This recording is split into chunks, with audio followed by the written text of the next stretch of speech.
வணக்கம் மாணவர்களே, இன்று நாம் பார்க்க போகும் பாடப்பகுதி இயல் 8 கவிதை பேழை. தலைப்பு யசோதர காவியம்.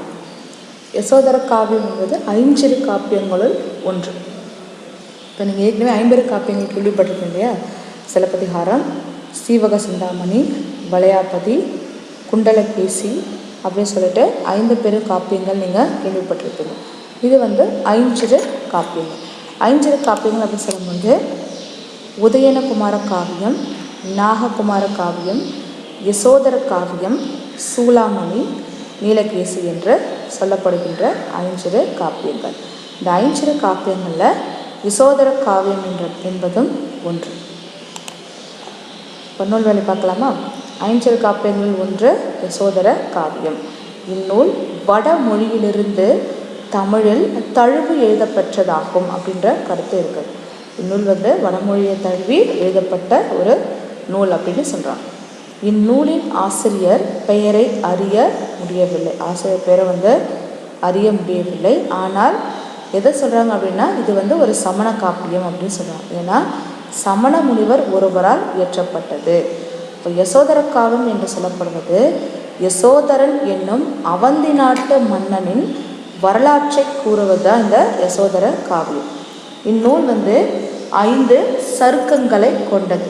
சருக்கம் அப்படின்னு சொன்னால் பெரும் பகுதி. அடிக்கோடிட்டு எழுதிக்கோங்க. சருக்கம் அப்படின்னு சொன்னால் பெரும் பகுதி. இந்நூலில் உள்ள பாடல்களின் எண்ணிக்கை 320 எனவும் 330 எனவும் கருதுவர். சரியான பாடல் எண்ணிக்கை கிடைக்காதனால சில பேர் என்ன சொல்கிறாங்கன்னா 320 அப்படின்னு சொல்கிறாங்க, சில பேர் 330 அப்படின்னு சொல்கிறாங்க. இப்போ இதில் ஒரு மதிப்பெண் வினாக்கள் கேட்டாங்க அப்படின்னா, யசோதர காவியம் எந்த காப்பியங்கள் ஒன்று? 50 காப்பியங்கள், ஐஞ்சிறு காப்பியங்கள் அப்படின்னு கொடுப்பாங்க. அப்போ நீங்கள் என்ன பண்ணணும்? ஐஞ்சிறு காப்பியங்கள் அப்படின்னு எழுது. சரியா? அதே மாதிரி யசோதர காவியத்தின் பாட்டுடைய தலைவன் யார் அப்படின்னா யசோதரன். அவனுடைய வரலாற்றை பற்றி கூறக்கூடிய. அதே போல் இதில் இருக்கக்கூடிய சருக்கங்கள் எத்தனை அப்படின்னு பார்த்தோன்னா 5 சருக்கங்கள். சரியா? இந்த யசோதர காவியம் என்பது சமணர்களால் எழுதப்பட்ட ஒரு காப்பியம் இல்லையா? சமணர்கள் எப்படின்னா அறக்கருத்துக்களை மிகுதியாக எடுத்துரைத்தவர்கள் தான் இந்த சமணர்கள். சரியா? சமணர்களே 2 வகையானவர்கள் இருக்கிறாங்க. ஒருத்தவங்க என்ன சொல்லுவாங்கன்னா திகம்பரர் அப்படின்னு சொல்லுவாங்க, இன்னொருத்தவங்கள ஸ்வேதாம்பரர் அப்படின்னு சொல்லுவாங்க. இப்போ திகம்பரர் என்று சொல்லப்படுறவங்க யார் அப்படின்னா திக்கையே ஆடையாக உடையவர், அதாவது ஆடை அணியாதவர் தான் இந்த திகம்பரர். சரியா? அவங்க என்ன பண்ணுவாங்கன்னா ஒரு உயிரை கூட துன்புறுத்தக்கூடாது அப்படின்னு நினைக்கிறவங்க. அதனால் என்ன பண்ணுவாங்கன்னா போகிற வழியில் மயிர் பீலியால் என்ன பண்ணுவாங்கன்னா தொடச்சிட்டே போவாங்க. ஏன்னா ஒரு கண்ணுக்கு தெரியாத உயிரினங்களுக்கு கூட துன்பத்தை ஏற்படுத்தக்கூடாது என்ற கொள்கைகளை உடையவர்கள். அதே போல் இந்த சமணர்கள் எங்கே அதிகமாக வாழ்ந்தாங்க அப்படின்னு பார்த்தீங்கன்னா இந்த குகைகள், அதாவது மக்கள் வாழக்கூடிய பொது இடங்களில் அவங்க இருக்க மாட்டாங்க. பெரும்பாலும் குகைகளிலும் பாறைகளிலும் இருப்பாங்க. அப்படி பாறைகளில் அவங்க இருக்கும்போது அந்த பாறைகளை படுக்கை அமைத்து அங்கேயே இருப்பாங்க. அப்படி இருக்கும்பொழுது தன்னை சார்ந்து வரக்கூடிய மாணவர்கள் கல்வி கற்பதற்காக அவர்கிட்ட வரும்பொழுது அவர்கள் தன்னுடைய, அதாவது அவர்கள் பள்ளி கொண்ட இடத்திலே அவர்கள் பாடத்தை கற்பித்ததால் தான் என்ன சொல்கிறாங்கன்னா பள்ளி என்ற சொல்லை உருவானது அப்படின்னு சொல்லுவாங்க. அப்போ பள்ளி என்பது சமணர்கள் விதித்த ஒரு அடிப்படையான ஒரு சொல், ஒரு கொள்கை. சரியா? இப்போ அப்போ பள்ளி என்ற சொல் சமணர்கள் காலத்திலே உருவானது. ஏன்னா சமணர்கள் பள்ளி கொண்டிருக்கக்கூடிய இடத்திலே போய் மாணவர்கள் பாடத்தை கற்றுக்கொண்டதால் அது என்ன சொல்கிறாங்கன்னா பள்ளி அப்படின்னு சொல்கிறாங்க. சரியா? இப்போ நம்ம பாடலுக்கு போகலாம். இது மனப்பாட பாடல், அதனால் நான் உங்களுக்கு முதல்ல படித்து காமிக்கிறேன். ஆக்குவது ஏதெனில் அறத்தை ஆக்குக, போக்குவது ஏதெனில் வெகுளி போக்குக, நோக்குவது ஏதெனில் ஞானம் நோக்குக, காக்குவது ஏதெனில் விரதம் காக்கவே அப்படின்னு சொல்கிறார். இப்போ இந்த பாடல் கலிவிருத்தப்பாவால் ஆனது. கலிவிருத்தப்பா அப்படின்னு சொன்னால் ஒரு அடியிலையும் 4 சீர்கள் இருக்கும். இப்போ ஆக்குவது ஒரு சீரு, ஏதெனில் ஒரு சீரு, அறத்தை ஒரு சீரு, ஆக்குக. அதே மாதிரி 4 அடிகளுமே எப்படி இருக்கும்? இந்த 4 சீர்கள் இருக்கும். அதே மாதிரி ஒரே எதுகையை பெற்றுவர். இப்போ 4 அடிகளுமே பார்த்திங்கன்னா 2வது எழுத்து தான் எதுகை அப்படின்னு சொல்லுவோம். அப்போ ஒரு சீர்லேயுமே 2வது எழுத்து எப்படி இருக்குது? ஒன்று போலவே இருக்குது. சரியா? அப்போ 4 அசுரர்களாக ஒரே எதிரை பெற்று வருவது தான் என்னது? கலி விருத்தப்பா. இப்போ இந்த பாடல் வந்து கலி விருத்தப்பாவால் ஆனது. சரியா? இப்போ இந்த பாடல் எப்படி இருக்கும் அப்படின்னா, கேள்வி கேட்டு பதில் கூறுவதாக அமைந்திருக்கக்கூடியது.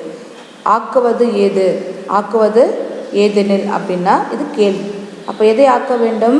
அறத்தை ஆக்குக என்பது பதில். சரியா? அப்போ இந்த இடத்துல அறம் என்று சொல்லப்படுவது என்ன அப்படின்னா, சான்றோர்களால் வரையறுக்கப்பட்ட ஒரு நீதி தான் அறம். சரியா? அப்போ மற்றவர்களுக்கு பயன் தரக்கூடிய செயல்களை பெருக்குவதற்கான வழிகளை வந்து சான்றோர் வந்து சொல்லியிருக்காங்க. அப்போ அதை வந்து நம்ம என்ன பண்ணணும்? கடைபிடிக்க வேண்டும். அதான் என்ன சொல்லலாம்னா அறம். எல்லா வகையிலும் மற்றவர்களுக்கு நன்மையை தரக்கூடிய செயல்கள். இப்போ இந்த இடத்துல ஆக்குவது என்று சொல்லப்படுவது பெருக்குவது. நாம் எதை பெருக்க வேண்டும் என்றால் அறத்தை பெருக்க வேண்டும். எதை செய்ய வேண்டும் என்றால் அறத்தை செய்ய வேண்டும் அப்படின்னு சொல்கிறார். அதனால தான் வள்ளுவரை வந்து சொல்லியிருக்காரு, மனத்துக்கண் மாசிலன் ஆதல் அனைத்து அரண் அப்படின்ட்டு சொல்லியிருக்கார். அதாவது தீய நினைவுகளால் உண்டாகும் குற்றம் இல்லாதவனாக இருத்தலே அறமாகும் அப்படின்னு சொல்கிறார். மனத்தில் எழும் எண்ணங்கள் தான் என்னவா வெளிப்படும் அப்படின்னா சொற்களாகவும் செயல்களாகவும் வெளிப்படுது. சரியா? அதனால தான் என்ன சொல்கிறான்னா, மனத்தால் கூட எப்படி இருக்கணுமா? தீய எண்ணங்கள் இல்லாமல் இருக்க வேண்டும். அதுதான் வந்து அறம் அப்படின்னு சொல்கிறார். அப்போ எது நீ பெருக்க வேண்டும் என்று நினைத்தால் அறத்தை பெருக்கு அப்படின்னு சொல்கிறாங்க.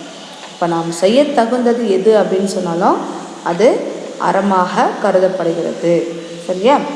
அடுத்தது போக்குவது ஏதெனில் வெகுளி போக்குக. வெகுளி அப்படின்னு சொன்னால் இந்த இடத்துல கோபம், சினம் இல்லையா? அப்போது நீ போக்க வேண்டும் என்று நினைத்தால் எதை போக்க வேண்டும் சொல்கிறாரு? வெகுளி போக்குக, அதாவது சினத்தை போக்க வேண்டும் அப்படின்னு சொல்கிறாங்க. ஏன்னா இந்த கோபம் என்பது தன்னையும் அழிக்கும், தன்னை சார்ந்தவரையும் சேர்ந்து அழித்து விடும் அப்படின்னு சொல்லப்படுது. வள்ளுவரும் வந்து அந்த கருத்தை சொல்லியிருக்காரு.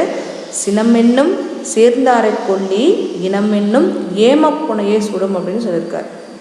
சரியா? கோபம் வந்து கொண்டவனை அழிக்கும், அவனை சார்ந்தவர்களையும் சேர்த்து அழித்து விடும். அப்போ எதை போக்க வேண்டும் என்றால் கோபத்தை போக்குக. போக்குவது ஏதெனில் வெகுளி போக்குக. நீ போக்க வேண்டும் அப்படின்னு நினச்சனா எதை போக்கணும்னு சொல்கிறாரு? வெகுளி என்று சொல்லக்கூடிய இந்த சினத்தை போக்க வேண்டும் அப்படின்னு சொல்கிறார். அடுத்தது நோக்குவது ஏதெனில் ஞானம் நோக்குக. இந்த இடத்துல நோக்குவது அப்படின்னு சொல்லப்படுவது ஆராய்வது. அடிக்கோடிட்டு எழுதிக்கோங்க. நோக்குவது என்று சொல்லப்படுவது ஆராய்வது. ஞானம் அப்படின்னு சொன்னால் அறிவு. சரியா? அந்த ஞானத்துக்கும் அறிவுக்கும் வந்து சிறு வேறுபாடு இருக்குது. அறிவு என்று சொல்லப்படுவது எது அப்படின்னா புலன்களால் உணரப்படுவது அறிவு. அதனால தான் தொல்காப்பியர் வந்து ஓரறிவுடைய உயிரினங்கள், ஈரறிவுடையது, மூவறிவதுவே, நான்கறிவதுவே, ஐந்தறிவதுவே, ஆறறிவதுவே அப்படின்னு சொல்லியிருக்காரு. ஏன்னா இந்த 6 அறிவு வந்து புலன்களால் உணரப்படுகின்ற அறிவு இல்லையா? அப்போ இந்த இடத்துல ஞானம் அப்படின்னு சொல்லப்படுறது என்ன அப்படின்னா மெய்யறிவு. மெய்யறிவு என்பது எது பொய் எது உண்மை என்பதை ஆராய்ந்து அறிதல் தான் வந்து மெய்யறிவு. சரியா? அப்போது நீ மெய்யறிவை பெற வேண்டும் என்றால் என்ன பண்ணணும் அப்படின்னா நூல்களை ஆராய்ந்து கற்க வேண்டும். நோக்குவது ஏதெனில் ஞானம் நோக்குக. நீ ஆராய வேண்டியது எது என்று பார்த்தால் என்ன பண்ணணும்? மெய்யறிவு நூல்களை ஆராய வேண்டும். அதனால் தான் நோக்குவது ஏதெனில் ஞானம் நோக்குக அப்படின்னு சொல்கிறார். அடுத்தது என்ன சொல்கிறாருன்னா காக்குவது ஏதெனில் விரதம் காக்கவே. இந்த இடத்துல காக்குவது அப்படின்னு சொல்லப்படுறது தான் கொண்ட கொள்கையிலிருந்து விலகாமல் இருப்பது. சரியா? காக்குவது என்று சொல்லப்படுறது என்ன? தான் கொண்ட கொள்கையிலிருந்து என்ன பண்ணணும்? விலகாமல் இருக்க வேண்டும். சரியா?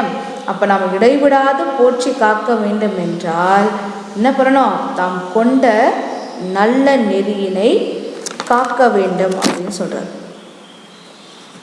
சரியா? அதாவது இந்த சமணர்கள் வந்து விரதம் இருப்பாங்க. என்ன அப்படின்னா உண்ணா நோன்புன்னு சொல்லுவாங்க. இன்னொன்று மௌன விரதம் அப்படின்னு சொல்லுவாங்க. உண்ணா நோன்பு என்பது ஒரு நாள் முழுக்க என்ன பண்ணுவாங்களாம்? இந்த உணவை வந்து உட்கொள்ள மாட்டாங்க. வெறும் தண்ணீரை மட்டுமே குடித்து கொண்டு என்ன பண்ணுவாங்களா, அந்த நாள் முழுவதுமே வந்து நோன்பு எடுப்பாங்க. இன்னொன்று மௌன விரதம். மௌன விரதம் சொல்லப்படுறது யாருக்கிட்டையுமே வந்து அவங்க என்ன பண்ண மாட்டாங்கன்னா வாயை திறந்து பேச மாட்டாங்க. சைகைகளாலே வந்து தன்னுடைய மனசில் இருக்க கருத்தை வந்து வெளிப்படுத்துவாங்க. சரியா? அப்போது நாம் காக்க வேண்டியது எது அப்படின்னு சொன்னால், எதை காக்க வேண்டும்? தான் மேற்கொண்ட கொள்கையிலிருந்து விலகாமல் இருந்து நன்னெறியினை காக்க வேண்டும் அப்படின்னு சொல்கிறார்.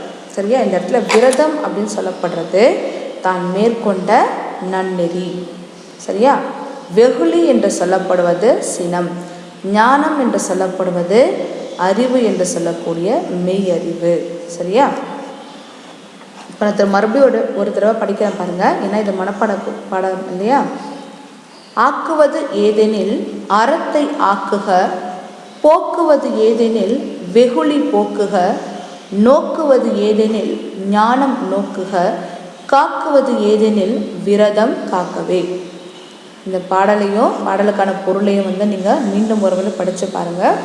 மனப்பாட பகுதி என்பதால் பிழையின்றி பலமுறை நீங்கள் எழுதி பார்க்கணும். சரியா? முதல்ல மனப்பாடம் செஞ்சுக்கோங்க, அதுக்கப்புறம் அதை பிழை இல்லாமல் எழுதி பார்க்கணும். இப்போ இதில் இருக்கக்கூடிய இலக்கண குறிப்பு பார்த்திங்கன்னா ஆக்குக, போக்குக, நோக்குக அப்படின்னு வருது இல்லையா?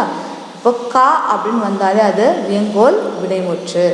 ஏன் இங்கே வியங்கோல் வினைமுற்றுகள் கொடுத்துருக்காங்கன்னா, இங்கே 3 சொல் இருக்கு இல்லையா, பன்மையில் இருக்கிறதுனால வினைமுற்றுகள் அப்படின்னு கொடுத்துருக்காங்க. ஆக்குக, போக்குக, நோக்குக, வாழ்க, வளர்க, ஒழிக, அந்த மாதிரி கான் முடிஞ்சிச்சுன்னா அது வியங்கோல் வினைமுற்று. அடுத்து பகுபத உறுப்பிலக்கணம் பாருங்கள். போக்குக அப்படின்னு சொல்லும்பொழுது இதை வந்து பகுதி வந்து கட்டளையாக இருக்கணும் இல்லையா? அப்போ போக்கு கூட்டல் க அப்படின்னு பிரிக்கணும். அப்போ போக்கு என்பது பகுதி, க என்பது வியங்கோல் வினைமுற்று பகுதி. இப்போ இதில் இருக்கக்கூடிய வினா பார்த்திங்கன்னா, குறிவினா பாருங்க. யசோதர காவியத்தின் பாட்டுடை தலைவன் யார்?